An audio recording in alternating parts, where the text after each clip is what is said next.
Welcome to education flair by Jyoti. आज के इस वीडियो में आप सभी के लिए एनवायरमेंटल स्टडीज सीटेड पेपर 1 के लिए कुछ इम्पॉर्टेंट एनसीईआरटी के पॉइंट्स हैं क्लास 4 के बुक के, और जो कुछ इम्पॉर्टेंट क्वेश्चन हैं उनको लेके आई हूँ। ये आपके लिए बहुत ही इम्पॉर्टेंट है क्योंकि 100% इनसे जो है क्वेश्चन बनेंगे। और इस वीडियो में मैं पार्ट 1 वीडियो है ये क्लास 4 के एनसीईआरटी का, जिसमें क्वेश्चन के साथ साथ एनसीईआरटी के पॉइंट्स भी हैं। 3 पार्ट में क्लास 4 की एनसीईआरटी कंप्लीट करवा दूंगी, फिर 5th की करेंगे, 6th और 7th की भी करेंगे। आपके ईवीएस की तैयारी के लिए बिल्कुल कंप्लीट तैयारी यहीं पे होगी, सब कुछ आपको फ्री में और एकदम बेस्ट तैयारी होगी। इसलिए आप सभी एनवायरमेंटल स्टडीज़ के लिए जितने भी अगर वीडियो है पूरा देख लेते हैं तो इस बात से आप एकदम निश्चिंत हो जाइए कि आपके एग्ज़ाम में एक भी क्वेश्चन इस सेशन से बाहर नहीं जाएगा, क्योंकि एनसीईआरटी की जो बुक है उसमें कोई ऐसा पॉइंट नहीं है जो मैं छोड़ रही हूँ जिससे क्वेश्चन बन सकता है, क्योंकि क्वेश्चन बनने वाला कोई पॉइंट मैं छोड़ ही नहीं रही हूँ। फिर क्वेश्चन बनेगा कहाँ से? पहले हम 15 नंबर का सब्जेक्ट वाला कर लेते हैं, फिर लास्ट में आपको पता है कि 15 नंबर का सब्जेक्ट पेडागोजी से भी क्वेश्चन बनता है, फिर हम उसको करेंगे। चलिए यहाँ पे क्वेश्चन मैं स्टार्ट करती हूँ। क्वेश्चन नंबर फर्स्ट है, असम के बच्चे स्कूल जाते हैं।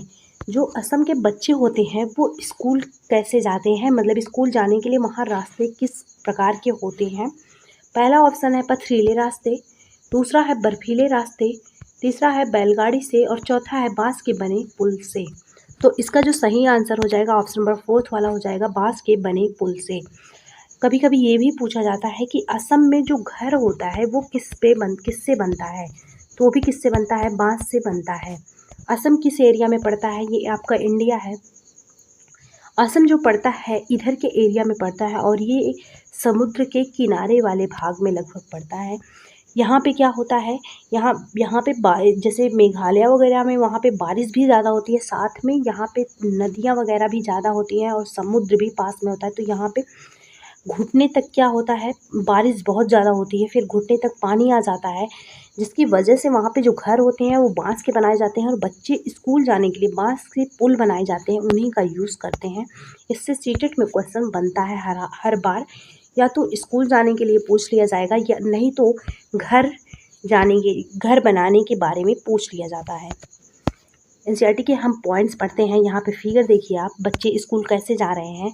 ये बीच में छोटी सी नदी दिख रही होगी आपको, इधर भी पेड़ है उधर भी पेड़ है, उसमें से बांस का क्या बनाते हैं, पुल बना लेते हैं, इसी पर से बच्चे स्कूल जाते हैं। यहाँ पे पॉइंट्स इसमें कुछ इंपॉर्टेंट हैं। यहाँ बारिश बहुत होती है, कभी कभी घुटनों तक पानी भर जाता है।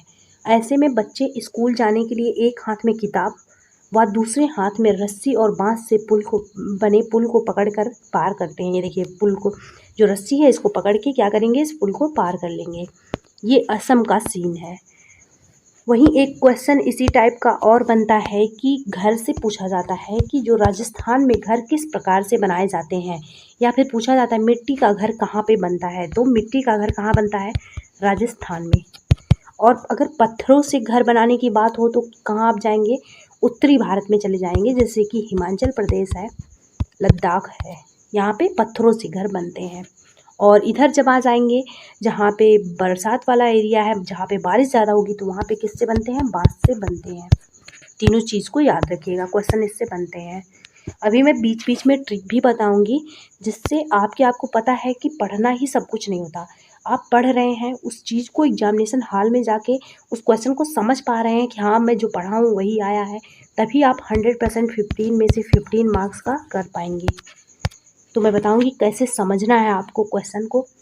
यहाँ चौड़ी नदी, ये कहीं की खासियत बताई जा रही है, हमें पहचानना है कहाँ की बात हो रही है।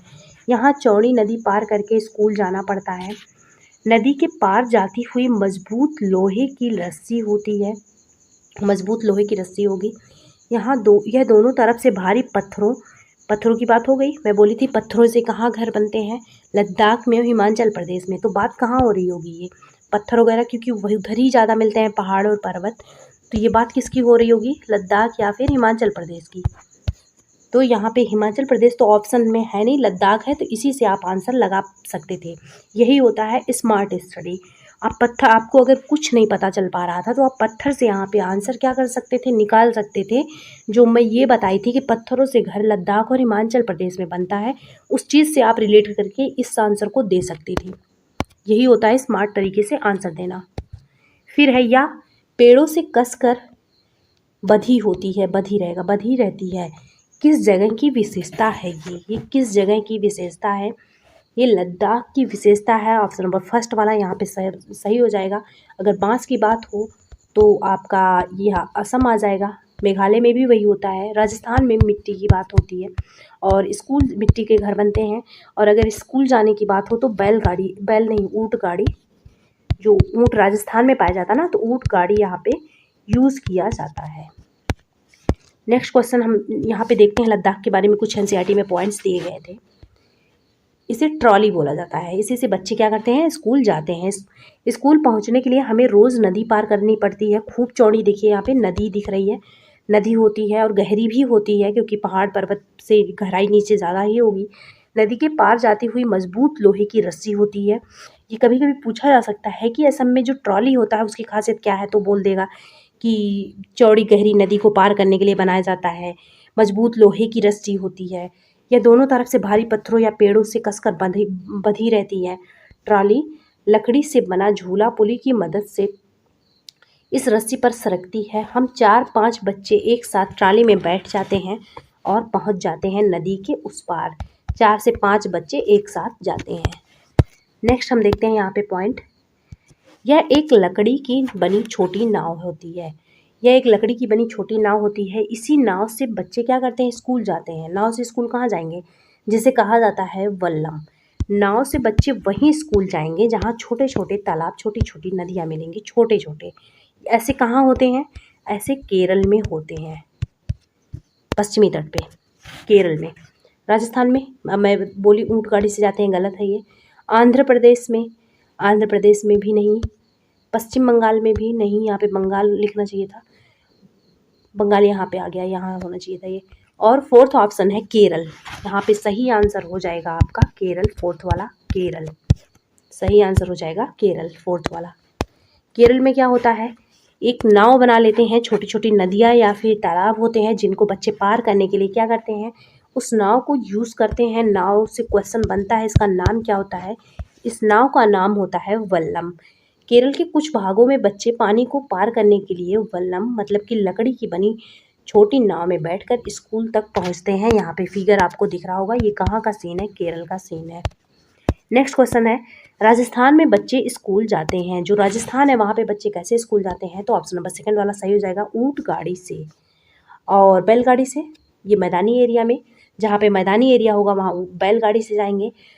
हालांकि अब बैलगाड़ी उतना चलता नहीं है लेकिन एनसीईआरटी में है मेंशन, जबकि मैदानी एरिया में क्या करते हैं बच्चे, साइकिल वगैरह से जाते हैं। नेक्स्ट है यहाँ पे देखिए, राजस्थान में ऊँट गाड़ी से जाते हैं। हम रेगिस्तान में रहते हैं। रेगिस्तान अपने इंडिया में कहाँ है, मरुस्थल राजस्थान में है।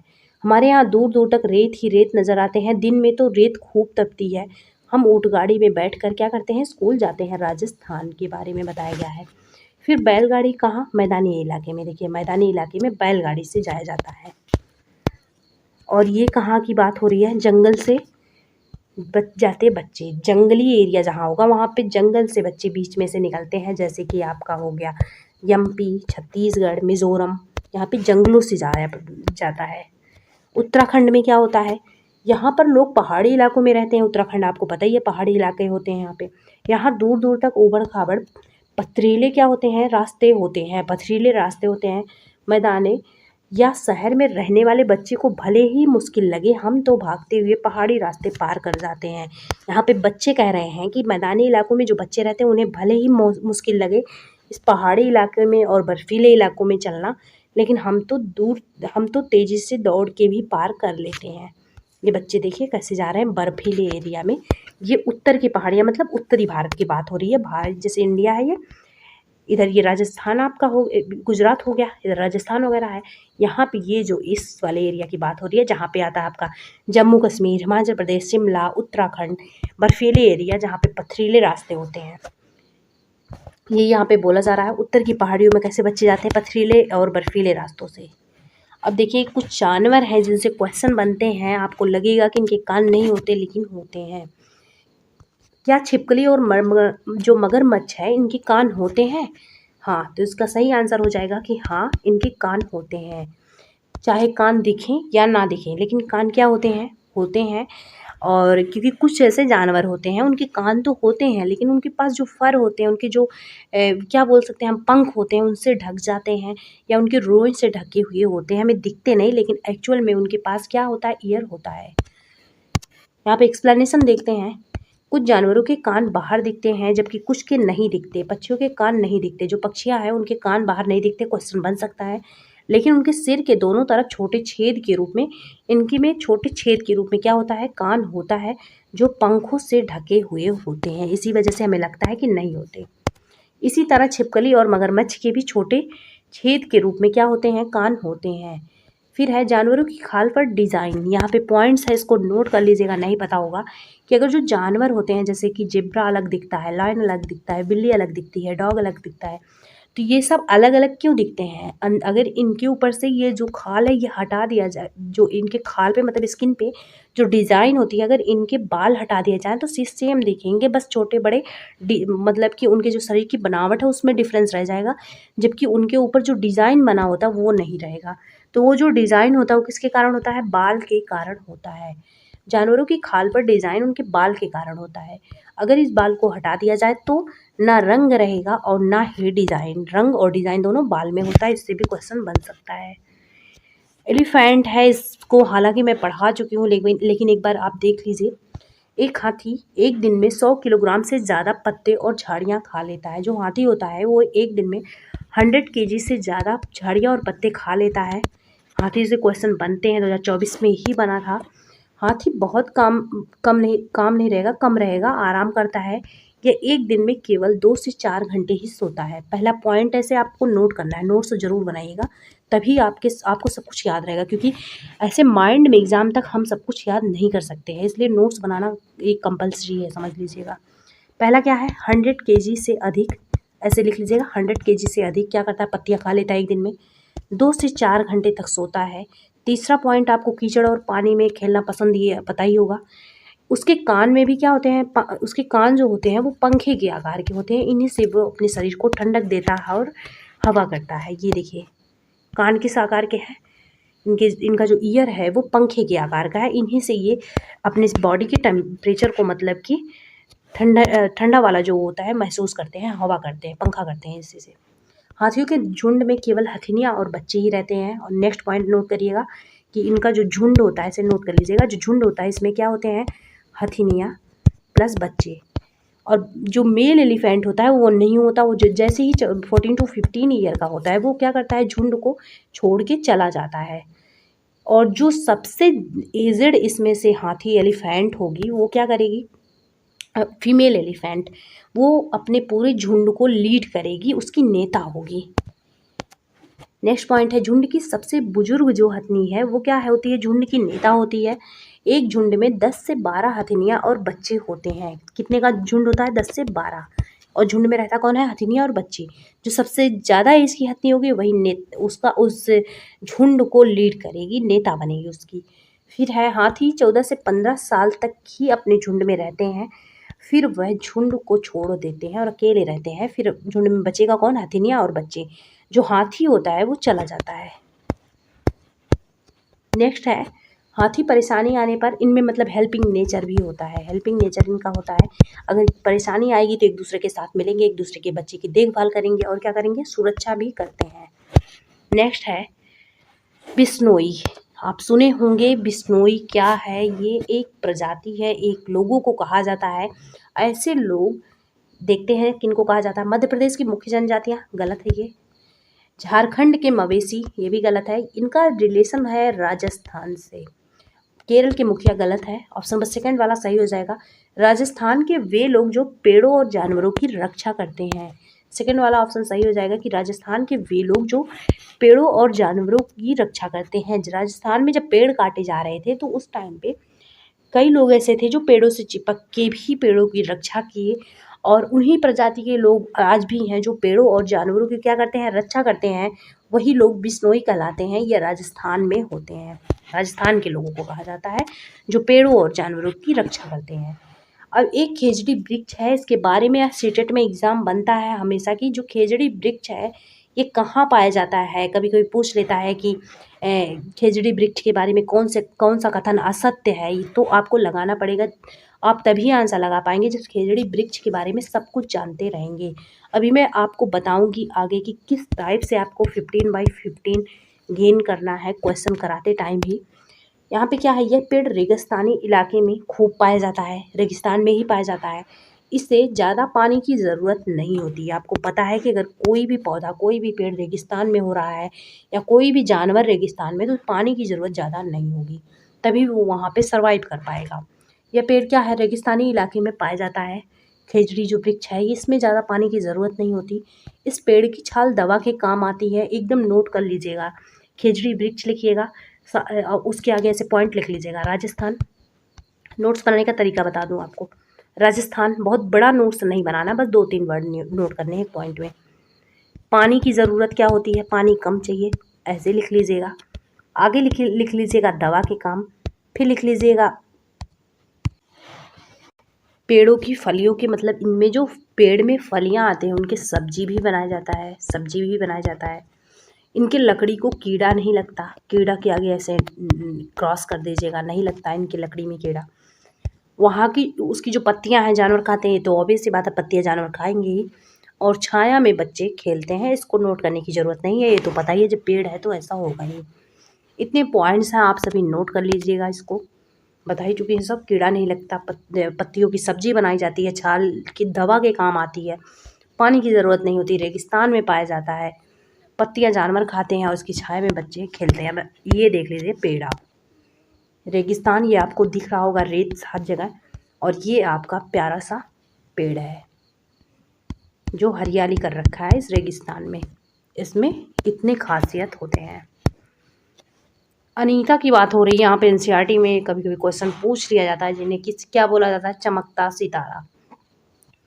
पूछा जा सकता है चमकता सितारा किसे कहा जाता है, तो उन साधारण लड़कियों की असाधारण कहानी है जिन्होंने स्कूल जाकर अपनी ज़िंदगी क्या की, बदल दी, उन्हें चमकता सितारा कहा जाता है।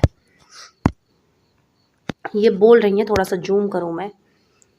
क्या करती थी ये जो अनीता है, इनको पहले इनके घर वाले स्कूल जाने से रोकने लगे, फिर इनके टीचर आए घर पे और समझाए कि नहीं, एजुकेशन बहुत ज़रूरी है, फिर इनको पढ़ाया गया। इन्होंने ट्यूशन, फिर जब ये पढ़ चुकी तो ये ट्यूशन भी पढ़ाई, और अपने गांव में और जो लड़कियां नहीं पढ़ने के लिए बाहर जा पाती थी उनमें उनको भी हेल्प की। और देखते हैं क्या क्या की इन्होंने।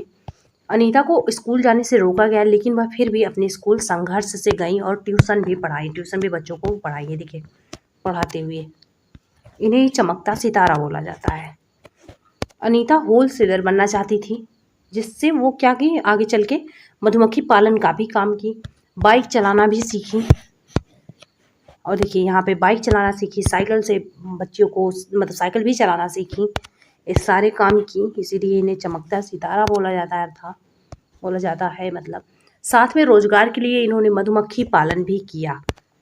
रोजगार के लिए यहाँ पे दिख रहा होगा आपको, मधुमक्खी पालन भी इन्होंने किया। मधुमक्खी के बारे में हम पढ़ेंगे। मधुमक्खी पालन के बारे में असत्य कथन कौन सा है, असत्य कथन आपको चुनना है यहाँ पे कि असत्य कथन कौन सा है मधुमक्खी पालन के बारे में।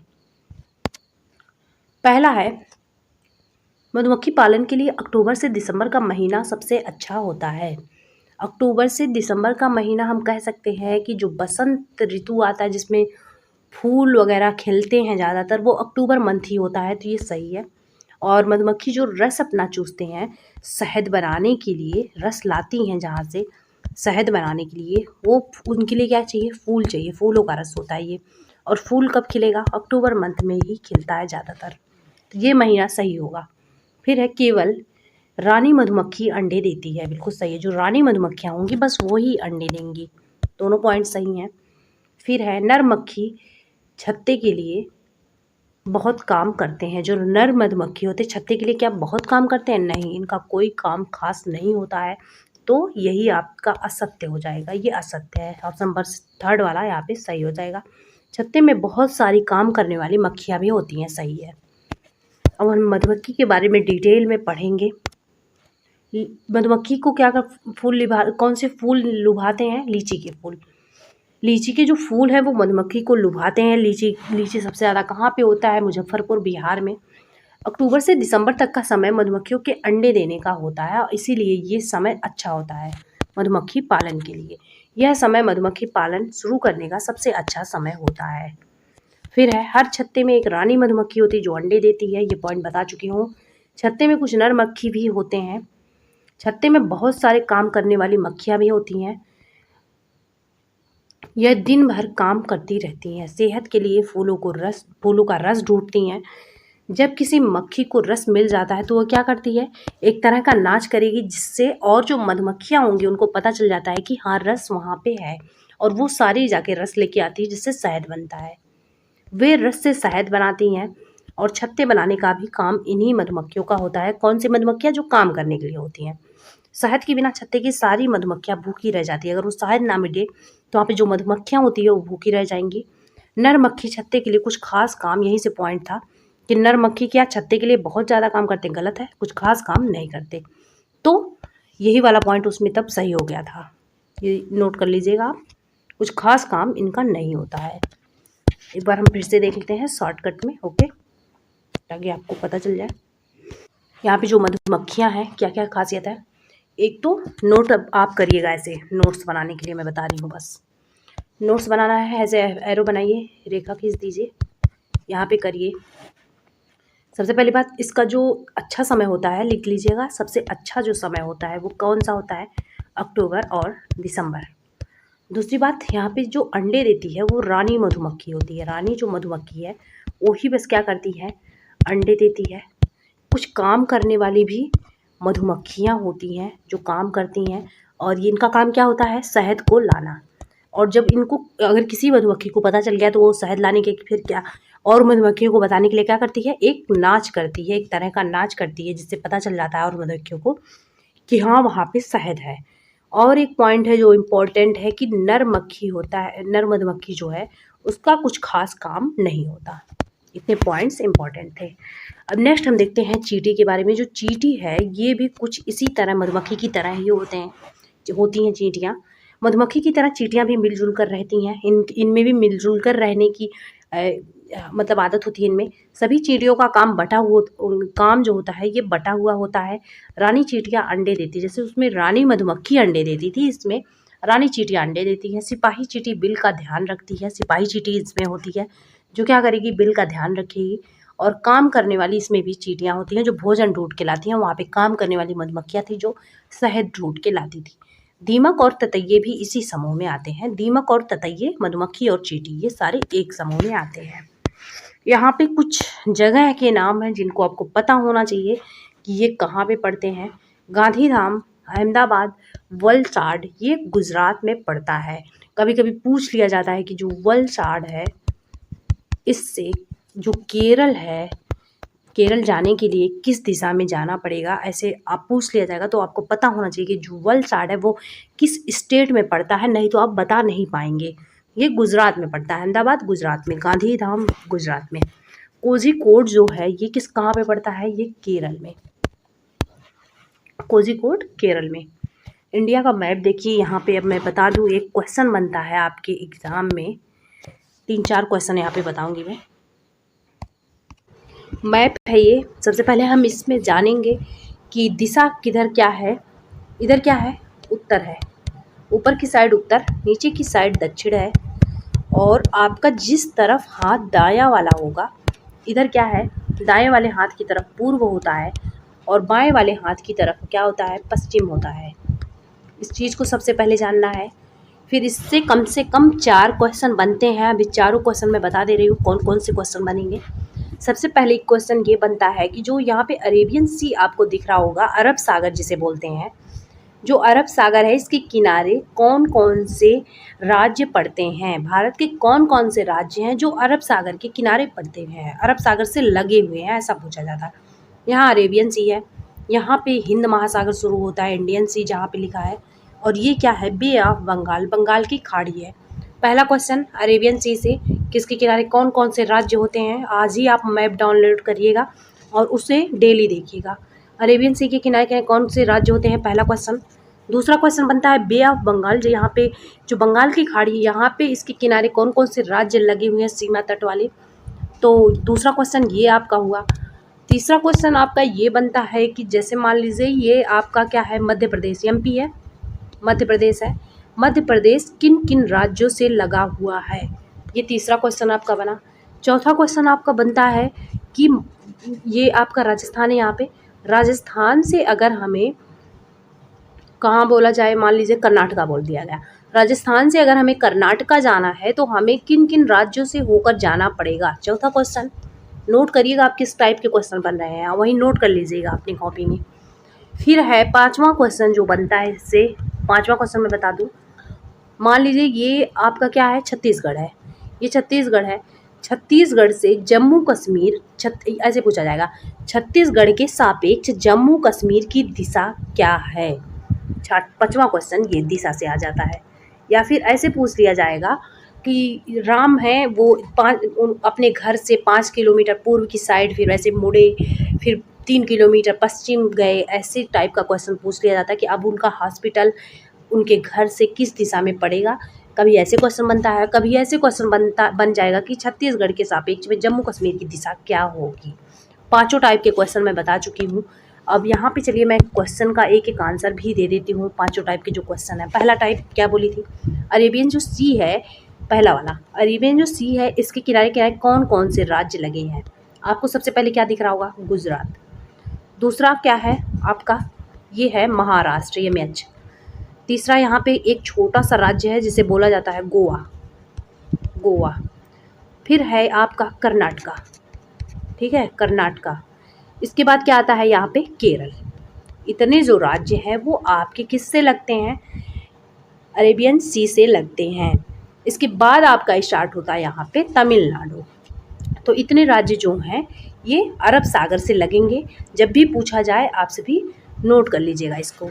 फिर हम देखते हैं बे ऑफ, पहला क्वेश्चन हो गया क्लियर। फिर हम देखेंगे बे ऑफ बंगाल जो है इससे कितने राज्य लगते हैं। तो मैप तो आपको क्लियर दिख नहीं रहा होगा, मैप आप खुद ही डाउनलोड कर लीजिए अपने ईमेल उसमें फ़ोन में। बे ऑफ बंगाल से यहाँ पे ये तमिलनाडु दिख गया आपको, इसको भी ले लेते हैं कभी कभी, तमिलनाडु। फिर आ गया आंध्र प्रदेश, यहाँ पे आ गया आपका उड़ीसा, उड़ीसा हो गया। यहाँ पे वेस्ट बंगाल मतलब कि पश्चिम बंगाल, पश्चिम बंगाल हो गया। अब आपका बांग्लादेश तो अपना है नहीं, ये इधर है नहीं, बस इतने ही हैं बे ऑफ बंगाल से। दो क्वेश्चन आपके क्लियर हुए। अब तीसरा क्वेश्चन किस टाइप का मैं बोली थी कि यहाँ पे पूछा जाता है कि छत्तीसगढ़ के सापेक्ष में जम्मू कश्मीर का, जैसे बोली थी, दूसरा ही ले लेते हैं हम। अगर यहाँ से राजस्थान से हमें कहाँ जाना हो, छत्तीसगढ़ जाना हो, तो हमें किन किन राज्यों से होकर जाना पड़ेगा, तो हमें केवल एक राज्यों से होकर जाना पड़ेगा, एमपी। इस टाइप से हम ऐसे शॉर्टकट रास्ता ढूंढेंगे, किससे जाना होगा, एमपी, तो एमपी से जाना होगा। और वहीं अगर लंबा पूछ लिया, जैसे यहाँ पे आपका उत्तर प्रदेश है, उत्तर प्रदेश से कर्नाटक के लिए पूछ लिया, यूपी टू कर्नाटक अगर जाना हो यूपी से, तो हमें कहाँ कहाँ जाना होगा, हमें ऐसे आना होगा यूपी से कर्नाटक। यूपी से हम कहाँ जाएंगे, फिर यूपी से हम पहले जाएंगे एमपी, एमपी से ये महाराष्ट्र जाएंगे, महाराष्ट्र से फिर हम कहाँ जाएंगे, आंध्र प्रदेश। ये आपका आ गया कर्नाटक नहीं, यहाँ पे आंध्र प्रदेश की बात कर रही हूँ मैं, कर्नाटक नहीं रहेगा, आंध्र प्रदेश। फिर आ जाएगा आपका आंध्र प्रदेश। तो महाराष्ट्र और मध्य प्रदेश से होते हुए हम आंध्र प्रदेश तक पहुँचेंगे। अब हम चौथा टाइप का क्वेश्चन यहाँ पे देखते हैं कि कैसे पूछा जाता है। यहाँ पे पूछा जाएगा कि आपका जो राजस्थान है वो किन राज्यों से होकर लगता है, किन राज्यों से अपना बॉर्डर शेयर करता है राजस्थान। राजस्थान, यहाँ पे राजस्थान है ना, यहाँ पे क्या हो जाएगा, हरियाणा। पहला ऑप्शन हो जाएगा हरियाणा। एक ऑप्शन में कई राज्य रहेंगे, हरियाणा। और ये देखिए यहाँ पे पंजाब से भी लगता है, पंजाब से भी लगता है। इधर ये गुजरात से भी लगता है, गुजरात से भी शेयर होता है इसका बॉर्डर। यहाँ पे आपको दिख रहा होगा यूपी से भी होता है। फिर नेक्स्ट है यहाँ पे एमपी से भी होता है। इतने राज्यों से होता है हरियाणा, राजस्थान का। ऐसे ये क्वेश्चन इस टाइप का आ गया। फिर और एक टाइप का क्वेश्चन आता है जो जिसको मैं एग्जाम्पल के तौर पे बता दे रही हूँ, ताकि आप क्वेश्चन का आंसर भी समझ जाएं किस टाइप से निकालना है। क्या मैं बोली थी ये राज्य हो गया, इसके साइड साइड में कौन कौन से राज्य, जैसे हमें मान लीजिए 5वां क्वेश्चन ये है, यूपी के कंपेयर में पूछा जाए केरला किस दिशा में पड़ेगा। यूपी के कंपेयर में जो केरला है वो उसकी दिशा क्या पड़ेगी। तो क्या है ये एक तो दक्षिण जा रहा है, दक्षिण, ऊपर से क्या जा रहा है, ऊपर से पश्चिम जा रहा है, थोड़ा सा पश्चिम जा रहा है, तो दक्षिण पश्चिम हो जाएगा। वहीं अगर पूछा जाए मध्य प्रदेश के सापेक्ष, इसके सापेक्ष ये वाला राजस्थान किस दिशा में पड़ेगा, तो क्या हो जाएगा, उत्तर और पश्चिम। अगर यहीं मध्य प्रदेश के सापेक्ष में ही बांग्ला ये पूछा जाए, आपका बिहार पूछा जाए, तो क्या हो जाएगा, एक तो ऊपर जा रहा है, थोड़ा सा ऊपर जा रहा है, मतलब कि क्या हो जाएगा, उत्तर, ऊपर और क्या कहाँ जा रहा है, थोड़ा सा इधर जा रहा है, मतलब कि उत्तर पूर्व हो जाएगा। ऐसे आंसर आपको निकालना है। मान लीजिए समझ में ना आए अगर आपको, वीडियो रिवर्स करिएगा, खुद मैप निकालिएगा और समझिएगा क्या कहा जा रहा है इसमें। गोवा से जो केरल तक अगर जाया जाता है, एनसीईआरटी में ये मेंशन था कि रेल के रास्ते में कितनी सुरंगें पड़ती हैं, 92 सुरंगें पड़ती हैं और 2000 पुल पड़ते हैं गोवा से केरल तक के जाने में। गोवा कहाँ है, ये रहा गोवा, ये रहा केरला, यहाँ इसके बीच में 92 सुरंगें और 2000 पुल पड़ते हैं। नेक्स्ट हम देखेंगे रेल का जो टिकट होता है और रेलवे जो टाइम होता है, इसमें पूछा जाता है, इससे क्वेश्चन बनता है कि इसमें क्या क्या मेंशन रहता है रेलवे टिकट में और रेलवे टाइम में। तो जो रेलवे टिकट है वो आपको दिख रहा होगा, यहाँ पे दूरी लिखा होता है कितने किलोमीटर का है, किराया लिखा होता है कितने रुपए का कटा है, बर्थ और डिब्बे का नंबर लिखा होता है, सफ़र शुरू होने की तारीख लिखी होती है और ट्रेन का नंबर लिखा होता है। इतनी चीज़ें इसमें दी हुई होती हैं। वहीं जो रेलवे टाइम होता है उसमें क्या होता है, रेलवे टाइम में आपके एक तो पहुंचने का समय लिखा होता है, दूसरी बात निकलने का समय लिखा होता है और कितना लेट है ये भी लिखा होता है। यहाँ पे रुकिए 1 मिनट में देखूँ PDF इसका कहाँ गया। तो रेलवे टिकट में ये इतनी चीज़ें यहाँ पे है, नोट कर लीजिएगा वीडियो रोक के। और जो रेलवे टाइम होता है जो स्टेशन पे लगा हुआ होता है, चलता है, वहाँ पे क्या क्या होता है, पहला होता है स्टेशन का नाम होता है और दूसरा होता है पहुँचने का समय, पहुँचेगी कब ट्रेन, पहुँचने का समय। तीसरा होता है यहाँ से छोड़ने का समय, स्टेशन छोड़ कब देगी, छोड़ने का समय। और जो चौथा होता है वो डिस्टेंस होता है, मतलब कि दूरी, कितनी दूरी है। और जो 5वां होता है वो कितना टाइम लगेगा, मतलब कि कितना दिन, 1 दिन में यात्रा करेगी, 2 दिन में। ये चीज़ें होती हैं रेलवे टाइम में। फिर हम देखेंगे एक नाम है बहुत फेमस है, कर्णम मल्लेश्वरी, इनके बारे में देखते हैं ये क्या है। वे वेट लिफ्टर है, आपको पता ही होगा। क्या तुमने अखबार में इनके बारे में पढ़ा है। कर्णम जो मल्लेश्वरी हैं ये क्या है, एक वेट लिफ्टर हैं। कर्णम मल्लेश्वरी नोट करिएगा, वेट लिफ्टर हैं। अगर ना पता हो तो पूछा जा सकता है, ये नाम एनसीईआरटी में दिया हुआ है। दूसरी बात ये क्या कहाँ की हैं, आंध्र प्रदेश की हैं, अरुणाचल प्रदेश मत समझ लीजिएगा, आंध्र प्रदेश है ये।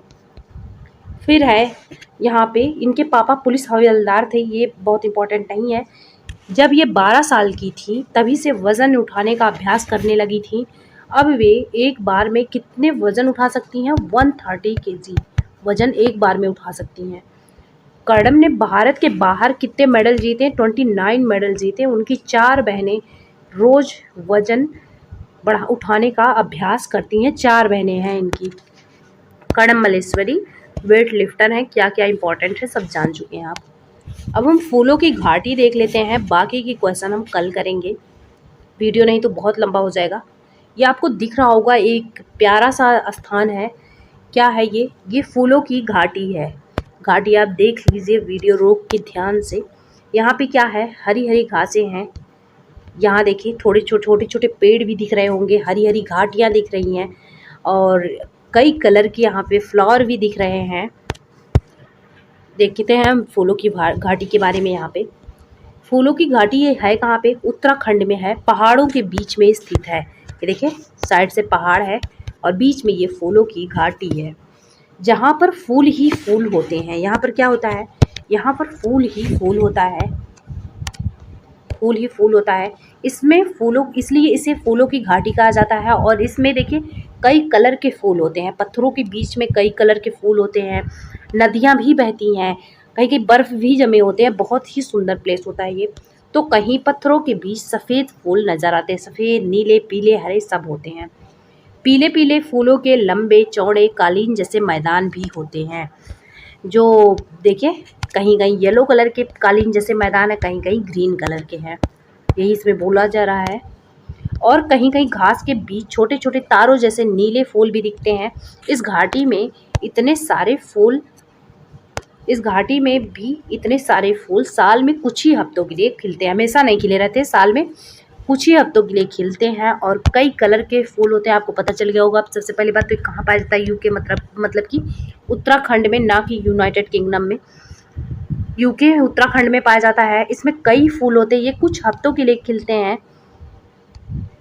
आप सभी अगर अभी तक वीडियो में बने हुए हैं, मतलब कि आप अच्छे से पढ़ाई कर रहे हैं, क्योंकि कुछ स्टूडेंट होंगे जो वीडियो छोड़ के अभी तक जा भी चुके होंगे पूरा वीडियो बिना ही कंप्लीट किए। तो ऐसे स्टूडेंट का पास होने का कोई कंफर्म नहीं रहता है, जो यहाँ से भी 2-4 मिनट देख लिए, वहाँ से भी देख लिए। जब भी आप देखा करिए, पूरा देखा करिए सारे जो आगे क्योंकि इसमें मैं कोई अभी ऐसा कंटेंट नहीं यूज़ करती जो आपके काम का नहीं हो। अगर एक भी लाइन आप छोड़ते हैं, वहाँ से भी क्वेश्चन बन सकता है। इसलिए अगर आप सभी अभी तक देख रहे हैं, मतलब कि आपके पास होने की बिल्कुल गारंटी है, आप सभी अच्छे से मेहनत कर रहे हैं। पीले पीले फूलों के लंबे चौड़े कालीन और मैदान भी होते हैं। यहाँ पे कई प्रकार की घासें भी पाई जाती हैं। ये देखिए एक और नज़ारा यहाँ का, ये देख रहे हैं, ये नदियाँ भी जा रही है यहाँ पे। मैदान है कालीन से, कई कलर के फ्लावर हैं यहाँ पे। और ये पहाड़ों के बीच में स्थित है। आज हम यहीं तक पढ़ेंगे, फिर हम कल पढ़ेंगे मधुबनी पेंटिंग के बारे में। और क्लास 4th की जो एनसीईआरटी है, उसमें जो भी क्वेश्चन बन सकते हैं लाइन टू लाइन बिल्कुल पढ़ लेंगे। मैं अलग से निकाल के लेके आ रही हूँ ताकि आपको ज़्यादा मेहनत ना करना पड़े। अगर आपको क्लास पसंद आए शेयर कर दीजिएगा और सब्सक्राइब कर लीजिएगा। Okay, thanks for watching.